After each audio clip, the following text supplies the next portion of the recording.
الحمد لله وكفى وسلام على عباده الذين اصطفى أما بعد. قال الله تبارك وتعالى في القرآن العظيم والفرقان المجيد: أعوذ بالله من الشيطان الرجيم. بسم الله الرحمن الرحيم.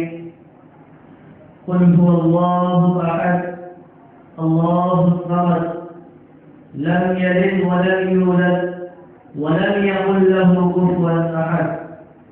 صدق الله العظيم.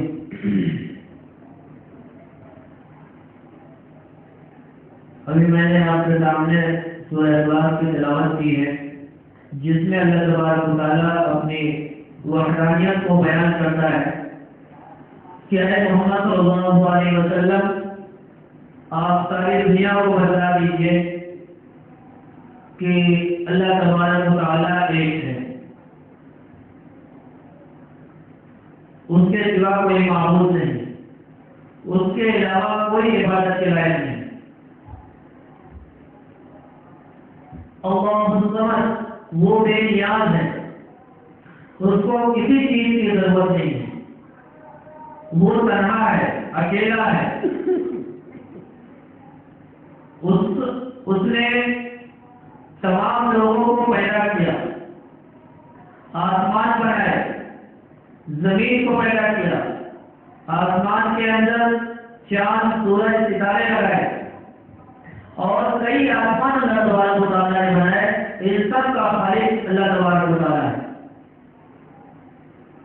زمین کو بچایا جس کے اندر پانی ہے، جس کے اندر خزانے ہیں، جس کے اندر پیٹرولیم ہے، جس کے اندر سونے اور چاندی ہے، بہت ساری چیزیں، بہت سارے خزانے اللہ تبارک و تعالیٰ نے پیدا کیا ہے۔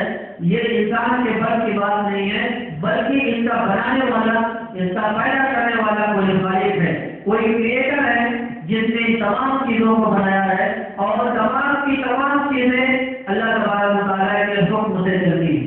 یہاں تک کہ اس دنیا میں درخت سے جو پتا گرتا ہے، وہ پتا ہرا ہو یا سوکھا ہو، اس کا علم بھی، اس کا نالج بھی اللہ تبارک و تعالیٰ کو ہے۔ ہمارے بازو میں 2-3 درخت ہم نے لگائے ہیں، 4 درخت لگائے ہیں، لیکن ہم کو معلوم نہیں ہوتا کہ یہ پتا کب گرا ہے یا کب گرنے والا ہے۔ اللہ تبارک و تعالیٰ کو ان تمام چیزوں کا علم ہے، معلوم ہے کہ یہ پتا کب گرنے والا ہے اور کب گر رہا ہے۔ سورج اور چاند ان کے حکم سے چل رہے ہیں۔ جب تک اللہ کا حکم نہیں ہوتا ہے، جب تک سورج اپنی جگہ سے ہل نہیں سکتا۔ جب اللہ کا حکم ہوتا ہے، سورج اپنی جگہ سے نکلتا ہے، چاند کا وہی حال ہے، ستاروں کا وہی حال ہے۔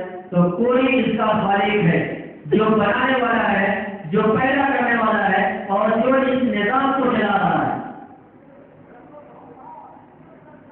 اسی طریقے سے اللہ نے بہت سارے مخلوق پیدا کیے، اللہ نے بہت سارے مخلوق بنائے، جس میں انسان ہے، جانور ہے، جن ہے، چرند ہے، پرند ہے، کیڑے ہیں، مکوڑے ہیں، فرشتے ہیں۔ ہر قسم کے مخلوق اللہ تبارک و تعالیٰ نے پیدا کی ہے۔ کسی انسان کے بس کی بات نہیں کہ وہ کسی مخلوق کو پیدا کر سکے۔ یہ اللہ کی طاقت اور قدرت ہے۔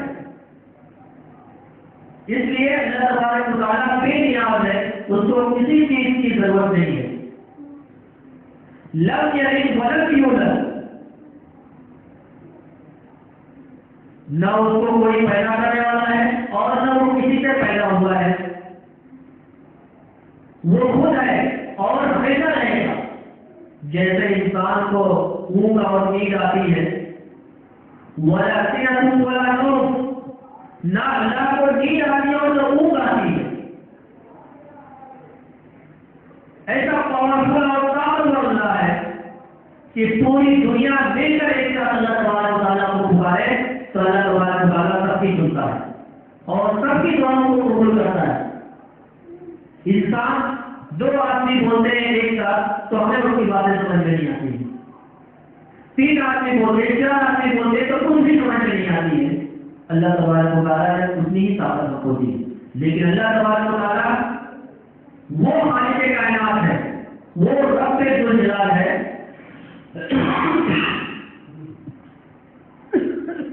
جس کے سامنے سارے انسان ہاتھ پھیلائے ہوئے ہوتے ہیں، ایک وقت میں ایک ٹائم پہ اللہ تبارک و تعالیٰ کو پکارتے ہیں، اپنی ضرورت پیش کرتے ہیں، اللہ سے دعائیں کرتے ہیں، اللہ سے مدد طلب کرتے ہیں، اللہ سے اپنی ضروریات مانگتے ہیں، اور وہی جانور بھی اپنی دعا اپنی اللہ تبارک و تعالیٰ کے سامنے اپنی دعائیں رکھتے ہیں۔ کیڑے مکوڑے ہیں، انسان ہے، جنات ہے، سب سے اللہ تبارک و تعالیٰ ایک ٹائم سے سنتا ہے۔ اور غیر عقیدہ لوگ جن کو اللہ سے یقین نہیں ہوتا ہے کہ اس دنیا کا کوئی بنانے والا ہے، وہ لوگ کیا بولتے ہیں، یہ دنیا خود سے بن رہی ہے، خود سے یہ کائنات چل رہی ہے۔ میرے محترم والد ساتھیوں، ایک چھوٹی مثال، کوئی کالج ہے، یونیورسٹی ہے، یا اسکول ہے، یا مدرسہ ہے، یا مسجد ہی لے لیجیے۔ اس مسجد کے کچھ ممبر ہوتے ہیں، اسکول کے کچھ ممبر ہوتے ہیں، کالجز کے کچھ ممبر ہوتے ہیں، اور اس کا انتظام سنبھالنے والے کوئی بڑے پوسٹ پہ ہوتا ہے، اس سے کچھ نیچے ہوتے ہیں، کچھ نیچے ہوتے ہیں۔ اس طریقے سے اس کا نظام اسکول کا اور کالج کا، یونیورسٹی کا، مدرسوں کا اور مسجد کا چلاتے ہیں۔ اس مسجد کو ہم نے بنا کے اسی طرح چھوڑ دیا، کوئی دیکھ ریکھ کرنے والا نہیں ہے، تو اس میں گندگی ہو جائے گی، جانور آئیں گے، کتے آئیں گے، اور الگ الگ قسم کے مکوڑے آپ اس سے بچ جائیں گے، اس کی دیکھ ریکھ کرنے والا نہیں کوئی ہے، تو اس طریقے کی گندگیاں ہوں گی۔ اس لیے یہ سب نظام بنائے جاتے ہیں۔ تو یہ دنیا کو اللہ نے بنایا، اتنی بڑی دنیا بنائی اللہ تبارک و تعالیٰ نے، اتنا بڑا آسمان بنایا جس میں کوئی سپورٹ نہیں ہے، وداؤٹ سپورٹ اللہ نے آسمان کو بنا دیا، زمین کو بچھا دیا، اور کسی سے ادوائز اللہ تبارک و تعالیٰ نے دی دیا، فرشتوں سے نہیں، جناتوں سے نہیں، انسانوں سے نہیں، چرند و پرند سے نہیں، کسی سے بھی اس کو بچا دینے کی ضرورت نہیں ہے۔ جو وہ کرتا ہے اپنی مرضی سے کرتا ہے، اور جو وہ کرتا ہے انسانوں کی بھلائی کے لیے کرتا ہے۔ ہم یہ سوچتے ہیں کاش کہ ایسا نہیں ہوتا، کاش کہ یہ موسم ایسا نہیں ہوتا۔ اللہ جو بہتر چاہتا ہے وہ کرتا ہے، اپنے بندوں پر وہ مصیبت نہیں ڈالتا ہے، اپنے بندوں کو وہ پریشانی میں نہیں ڈالنا چاہتا ہے، لیکن جو بہتر ہوتا ہے، جو بہتر ہوتا ہے وہ اللہ تبارک و تعالیٰ کرتا ہے۔ ہم سمجھتے ہیں کہ یہ موسم ہمارے لیے اب ٹھیک نہیں ہے، اب ختم ہو جانا چاہیے، یہ چیزیں ہمارے لیے بیکار ہو رہی ہیں، اب نہیں ہونا چاہیے، لیکن اللہ بہتر جانتا ہے کہ کیا ہمارے لیے بہتر ہے۔ تو اللہ کسی سے پیدا نہیں ہوا ہے، اور نہ ان کو کوئی پیدا کرنے والا ہے۔ ہم ہیں، انسان ہیں، رسول ہیں، نبی ہیں، ان سب کو اللہ تبارک و تعالیٰ نے ماں کے پیٹ سے پیدا کیا ہے، تاکہ رسولوں کو، نبیوں کو، جن کے پاس حضرت جبریل علیہ السلام اللہ کا پیغام لے کر آتے تھے، دنیا والے یہ نہ سمجھے کہ نبی اور اللہ دونوں ایک ہیں، یہ نہ سمجھے، اس لیے اللہ تبارک و تعالیٰ نے ہمیں میں سے ایسے انسان کو چنا اور ایسے انسان کو چوز کیا جو اس کے پیغام کو انہیں کی زبان میں سمجھا کے بتا رہے۔ اگر انسان جو رسول ہے، جو نبی ہے، اس کو اللہ تبارک و تعالیٰ فرشتے کی شکل میں بھیجتا ہمارے پاس کہ جاؤ انسانوں کو سمجھاؤ، اللہ کا پیغام بتاؤ اور اللہ کے بارے میں ڈراؤ، تو کیا ہم لوگ ان کی باتیں سنتے ہیں؟ نہیں سنتے۔ کیا بولتے ہیں؟ جاؤ تم اپنا کام کرو، تم کو نہ کھانا ہے، نہ پینا ہے، نہ سونا ہے، نہ اٹھنا ہے، بیٹھنا ہے، صرف تم کو ایک ہی کام کرنا ہے، وہ ہے اللہ کی عبادت۔ ہم کو سب کچھ کرنا ہے، ہمیں کھانا ہے، پینا ہے، ماں باپ کو دیکھنا ہے، بیوی بال بچوں کو دیکھنا ہے، بزنس کرنا ہے، کاروبار کرنا ہے، جاب کرنا ہے، پڑھنا ہے، لکھنا ہے، سب کچھ کرنا ہے۔ تمہارے پاس کوئی کام نہیں ہے صرف اللہ کی عبادت کرنے کا، تم کیوں ہمیں بتا رہے ہو؟ تو یہ سب چیزوں کو دور کرنے کے لیے اللہ تبارک و تعالیٰ نے انسان کو ہی چنا تاکہ وہ اللہ کا پیغام پہنچا سکے لوگوں کو، اور ان کو اللہ نے ہم کو ہمارے درمیان بھیجا انسان بنا کر، لیکن ہم سے وہ افضل ہے۔ انسانوں میں جو ان کی کوالٹی ہے وہ سب سے افضل اور سب سے بلند ہے۔ ہم میں اور نبیوں میں کیا فرق ہے کہ اللہ تبارک و تعالیٰ ان سے بات کرتا ہے، ان کے پاس اللہ تبارک و تعالیٰ کا پیغام آتا ہے، اللہ تبارک و تعالیٰ ان کو بتلاتا ہے وہی چیزیں جو وہ کرتے ہیں۔ تو ہمارا اللہ ہمارا خالق، ہمارا مالک، ہمارا رازق وہ ہے جس نے ان تمام چیزوں کو پیدا کیا اور اس نظام کو چلا رہا ہے۔ لم یلد ولم یولد ولم یکن لہ کفوا احد، وہی پاورفل اور طاقتور ہے، اس جیسا کوئی نہیں۔ تو یہ توحید کے اوپر بات چل رہی ہے، اور اللہ کو چھوڑ کر اللہ کے علاوہ کسی کو سجدہ کرنے کا حکم نہیں ہے دنیا میں۔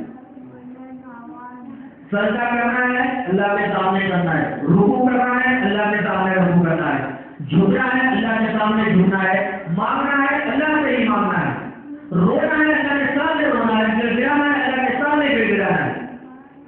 یہاں تک کہ اللہ کے نبی صلی اللہ علیہ وسلم نے فرمایا کہ اگر تمہارے جوتے کا تسمہ نیچے کے جو مستول ہوتے ہیں اگر وہ بھی ٹوٹ جائے تو اللہ سے مانگو۔ اتنی چھوٹی چیز جو زمین پر لگ کر چلتی ہے اس کے بارے میں اللہ کے نبی صلی اللہ علیہ وسلم کیا فرما رہے ہیں، اگر وہ بھی ٹوٹ جائے تو اللہ سے مانگو۔ اور ایک حدیث میں اللہ کے نبی صلی اللہ علیہ وسلم نے فرمایا کہ اگر نمک بھی تم کو مانگنا ہو تو اللہ تبارک و تعالیٰ سے مانگو۔ اب جو لوگ اللہ کے ساتھ شریک کرتے ہیں، اللہ کی وحدانیت کو کے ساتھ کسی اور کو شریک کرتے ہیں، جبکہ سجدہ صرف اللہ کا حق ہے، اور اللہ کو چھوڑ کر ہم ایسے لوگوں کے ساتھ جاتے ہیں، فلاں نے بتا دیا تمہیں بخار ہے، تمہیں بیمار ہو، تمہیں یہ مرض ہے، بہت دنوں سے تمہیں یہ مرض لگا ہوا ہے، ٹھیک نہیں ہو رہا ہے، فلاں شخص کے پاس چلے جائیے، جبکہ اللہ کے نبی صلی اللہ علیہ وسلم نے فرمایا ہے کوئی ایسی بیماری جو اللہ نے پیدا کیا ہے، کوئی ایسی بیماری نہیں ہے جس کا علاج اللہ نے پیدا نہیں کیا ہو۔ ہاں یہ بات الگ ہے کہ اس کو ڈھونڈنے میں لوگوں کو ٹائم لگتا ہے، لیکن ہر بیماری کا علاج اللہ تبارک و تعالیٰ نے پیدا کیا ہے۔ لیکن اب ہم انسان کیا کرتے ہیں، ہم اپنے ایمان کو بگاڑتے ہیں، اپنے عقیدے کو بگاڑتے ہیں۔ کوئی عالم ہے، کوئی مولوی ہے، فلاں نے بتا دیا اس کے پاس جاؤ گے تو اچھا علاج ہوگا۔ اللہ کے نبی نے یہ بھی بتایا ہے کہ دعا کے ساتھ آپ کو دوا کی بھی ضرورت ہے، آپ دوا کے ساتھ ساتھ اللہ سے دعا بھی کرنا ہے، کیونکہ حضرت ابراہیم علیہ السلام نے کیا دعا کی تھی؟ دیکھیے جب اللہ کے نبی حضرت ابراہیم علیہ السلام چھوٹے سے بچے ایک رات سوئے، انہوں نے دیکھا کہ ستارے آسمان میں نکلے ہوئے مغرب کے وقت، کچھ رات گئی ستارے ڈوب گئے، تو ابراہیم علیہ السلام نے کیا کہا، ہاذا ربی، یہ میرا رب ہے، اس لیے یہ چمک رہے ہیں۔ جب وہ ڈوب گئے تو اللہ کے نبی حضرت ابراہیم علیہ السلام نے کیا کہا، جو ڈوبنے والا ہے وہ میرا رب نہیں ہو سکتا ہے۔ اسی طریقے سے کیا نکلا، تو ابراہیم علیہ السلام نے کہا یہ ستاروں سے بڑا ہے، یہ میرا رب ہے۔ وہ بھی تھوڑی دیر کے بعد ڈوب گیا، تو ابراہیم علیہ السلام نے کہا نہیں، ڈوبنے والا میرا رب نہیں ہو سکتا ہے۔ جب صبح کو اٹھے ابراہیم علیہ السلام تو دیکھا کہ بڑا سا سورج نکلا اور پوری دنیا کو روشن کر رہا ہے، اندھیروں کو ختم کر دیا، تو ابراہیم علیہ السلام نے کہا ھذا ربی ھذا اکبر، یہ میرا رب ہے اس لیے یہ سب سے بڑا ہے۔ لیکن سورج بھی کب تک آئے گا، صبح سے لے کر شام کو جانا ہے اس کو، شام کو جب ڈوبتا ہے تو ابراہیم علیہ السلام نے کہا نہیں، یہ بھی میرا رب نہیں ہے۔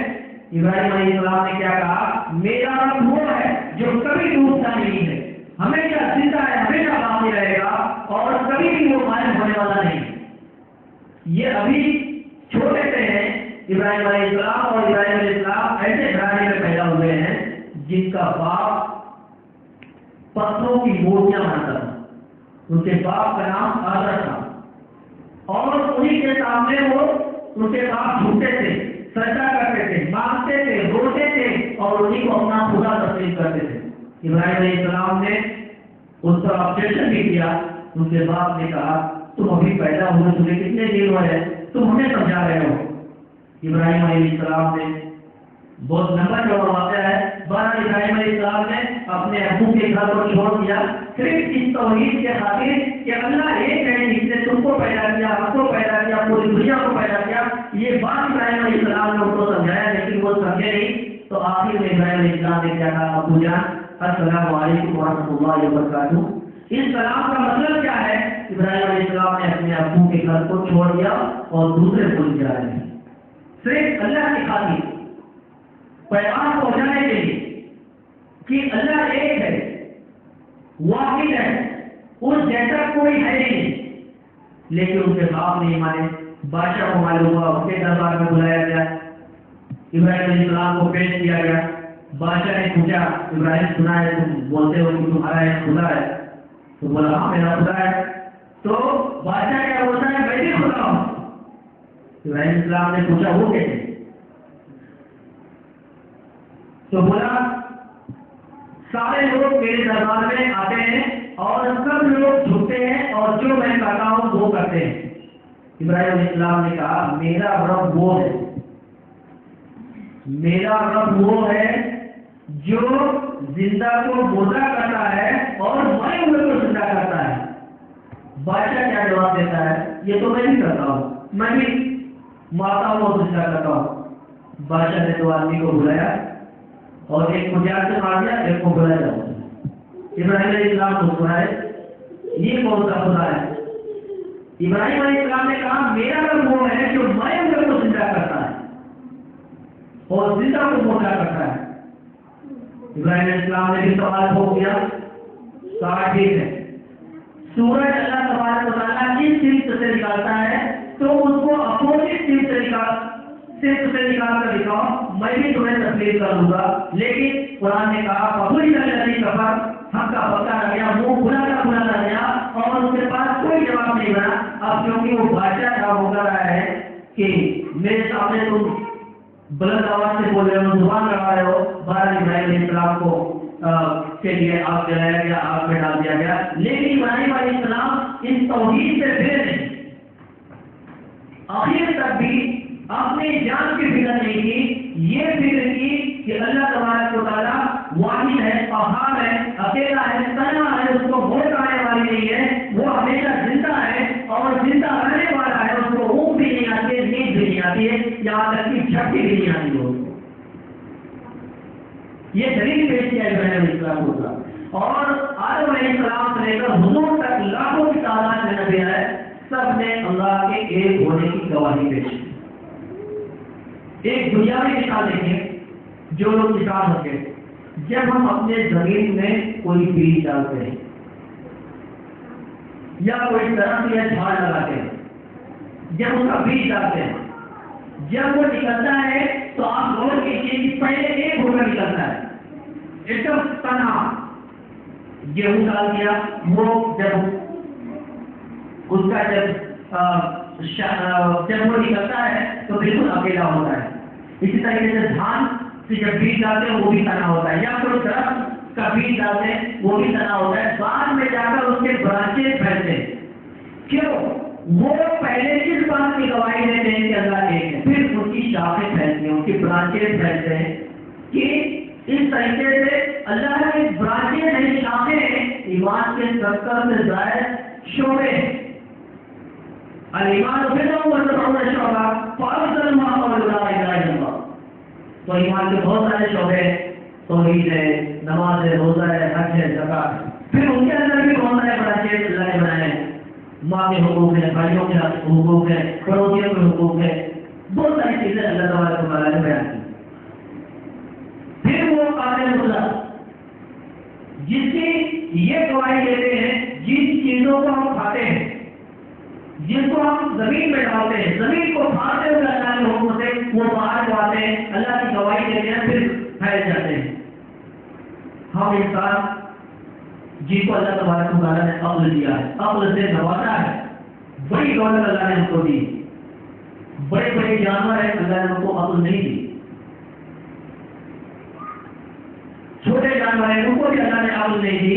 انسان جس کو اللہ تبارک و تعالیٰ نے عقل سلیم سے نوازا، پھر بھی انسان اللہ کو بھول کر اور اللہ کو ایک طرف رکھ کے اپنے عقیدے کو ہم بگاڑ رہے ہیں، اپنے ایمان کو خراب کر رہے ہیں، اپنے آپ کو ہم جہنم کے گڑھے پر کھڑے کر رہے ہیں۔ وہ اللہ جس نے ہماری زندگی اس لیے دی ہے تاکہ ہماری زندگی کو آزما سکے اللہ تبارک و تعالیٰ، اچھائی بھی اور برائی بھی۔ دیکھیں کون سا انسان اچھے کام کرتا ہے اور برے کام کرتا ہے۔ انسان کو اوپر چھوڑ دیا، انسان پہ ڈیپینڈ ہے، دونوں راستے اللہ نے چھوڑ دیا ہے اور اللہ تبارک و تعالیٰ فوراً پکڑ نہیں کرتا ہے۔ جب ہم تمہیں چھوٹ دیتے ہیں، ہو سکتا ہے کہ کچھ دنوں کے بعد اس بندے کو ریئلائز ہو، احساس ہو اور پھر لوٹ آئے اور اس سے توبہ کرے۔ اللہ تبارک و تعالیٰ کہتا ہے کہ میں ہر وقت تمہارے توبہ کو قبول کرنے کے لیے تیار ہوں۔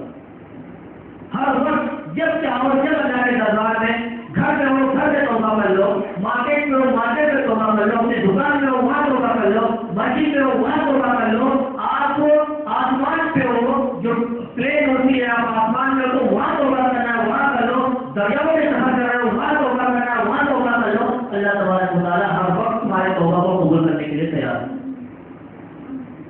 اتنا پیار کرتا ہے اللہ تبارک و تعالیٰ اپنے بندوں سے، لیکن اس سے زیادہ نفرت ان لوگوں سے اللہ تبارک و تعالیٰ کرتا ہے جو اللہ تبارک و تعالیٰ کے ساتھ شریک کرتے ہیں۔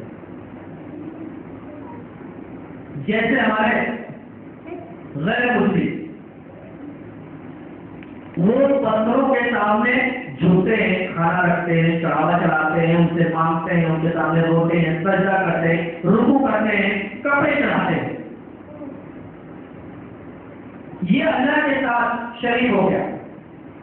ان چیزوں کو اللہ معاف نہیں کرتا ہے کبھی بھی۔ ایک آدمی ہے جس کو معلوم نہیں ہے، وہ شرک کر رہا ہے، لیکن معلوم ہونے کے بعد وہ توبہ کر لیتا ہے تو اللہ تبارک و تعالیٰ اس کے گناہوں کو معاف کر دیتا ہے۔ ایسا ہمارا اللہ ہے۔ تو اللہ سے ہم توبہ کے لیے جو بھی کام پیش کرے، اللہ تبارک و تعالیٰ یہ نہیں ہے کہ اللہ کا توبہ کا دروازہ اللہ نے بند کر دیا ابھی نہیں۔ جب سورج اپوزٹ سائڈ سے نکلے گا تو آپ سمجھ لیجیے کہ توبہ کا دروازہ بند ہو گیا۔ اب اس وقت ہم زندہ رہیں گے نہیں رہیں گے معلوم نہیں، لیکن ہر سوتے وقت جب ہم سوتے ہیں ہمارا اپنے گناہوں کا توبہ اور استغفار کر لینا چاہیے۔ اسی طریقے سے اللہ تبارک و تعالیٰ موت دینے والا ہے۔ کل نفس ذائقۃ الموت، جو دنیا میں آیا ہے، جانور ہو انسان ہو یہاں تک کہ فرشتے ہو جن ہو، سب کو بھی ایک نہ ایک دن مرنا ہے۔ لیکن اس مرنے سے پہلے ہم نے اللہ تبارک و تعالیٰ کو ایک مانا ہے یا نہیں؟ دیکھیے عرب والے بھی اللہ تبارک و تعالیٰ کو ایک مانتے تھے، لیکن ان کے ساتھ بتوں کی بھی عبادت کرتے تھے، ان کے پاس چھوٹے چھوٹے بت ہوتے تھے۔ اللہ نبی صلی اللہ علیہ وسلم جب مدینہ سے مکہ آئے عمرہ کرنے کے لیے تو اللہ نبی صلی اللہ علیہ وسلم کے پاس 10,000 مسلمانوں کی فوج تھی، اور جب مکے میں گھسے ہیں کسی کو پنش نہیں کیا، بولا جو جہاں ہے وہی سیف ہے، کسی سے میں بدلہ نہیں لوں گا، لیکن یہ جو کعبہ اللہ کا گھر ہے یہاں سے بتوں کو نکال کر اللہ نبی صلی اللہ علیہ وسلم نے ٹکڑے ٹکڑے کر کے پھینک دیا۔ 360 بت لوگوں نے رکھا، انہوں نے اللہ کے ساتھ شرک کیا۔ اس لیے اللہ تبارک و تعالیٰ کا قرآن میں کہا ہے کہ الشرک لظلم عظیم، شرک ایک بڑا گناہ ہے اور عظیم گناہ ہے، اللہ تبارک و تعالیٰ اس کو معاف نہیں کرے گا۔ تو میرے محترم والد ساتھیوں، اللہ تبارک و تعالیٰ نے جو یہ زندگی ہم کو دی ہے، ہماری زندگی بہت قیمتی ہے، اور یہ سمجھے کہ جو دکھ ہے، تکلیف ہے، پریشانی ہے، خوشی ہے، غم ہے، سب اللہ کی طرف سے، سب اللہ کی طرف سے ہے۔ خوشی بھی اللہ کی طرف سے آتی ہے، غم بھی اللہ کی طرف سے آتا ہے، اور غم کو دور بھی اللہ ہی کرتا ہے، بیماری کو دور اللہ ہی کرتا ہے۔ جو ہم ڈاکٹر سے دوا لیتے ہیں، انجیکشن لیتے ہیں، ٹیبلٹ کیپسول جو بھی لیتے ہیں، جب تک ان دواؤں اور ٹیبلٹ اور کیپسول میں جب تک اللہ کا حکم نہیں ہوتا ہے وہ دوا اثر نہیں کرتی ہے۔ اللہ تبارک و تعالیٰ سے ہم دعا کرتے ہیں کہ اللہ تبارک و تعالیٰ ہمیں اللہ کو ایک ماننے اور جاننے پر قائم رہنے کی توفیق عطا فرمائے۔ وآخر دعوانا الحمدللہ رب العالمین۔ اور اسی طریقے سے جیسا کہ آپ کو معلوم ہوگا کل عبد الوہاب بھائی کے ابو کا انتقال ہوا ہے، اس کے ابو کے لیے خاص طور سے جو بھی انتقال کیے ہوئے آپ کے محلے میں اور جو تازہ تازہ انتقال کیے ہوئے ہیں اس کے لیے خاص طور سے اپنے انڈیویجول دعاؤں پہ یاد رکھیں۔ امام صاحب تو دعا کرتے ہی ہیں، لیکن جب بھی آپ نماز پڑھیں تو آپ اپنی دعاؤں میں یاد رکھیں اللہ ان کو مغفرت فرمائے، ان کو جنت الفردوس میں اعلیٰ مقام عطا فرمائے، اور جو ان کے گھر والے ہیں ان کو صبر جمیل عطا فرمائے۔ اس طریقے سے آپ اپنی دعاؤں میں ان کو شامل کر سکتے ہیں۔ اور ایک حدیث یہ ہے کہ اللہ نبی صلی اللہ علیہ وسلم نے فرمایا کہ جب بندہ غائبانہ دعا کرتا ہے، غائبانہ وہ چلا گیا اس دنیا کو چھوڑ کر، یا فلاں ملک میں یا کہیں دوسرے اسٹیٹ میں، اس بھائی کے لیے آپ دعا کرتے ہیں تو سب سے پہلے اللہ تبارک و تعالیٰ آپ کی دعائیں قبول کرتا ہے۔ اللہ تبارک و تعالیٰ نے کہنے سے زیادہ عمل کرنے کی توفیق عطا فرمائے۔ وآخر دعوانا الحمدللہ رب العالمین۔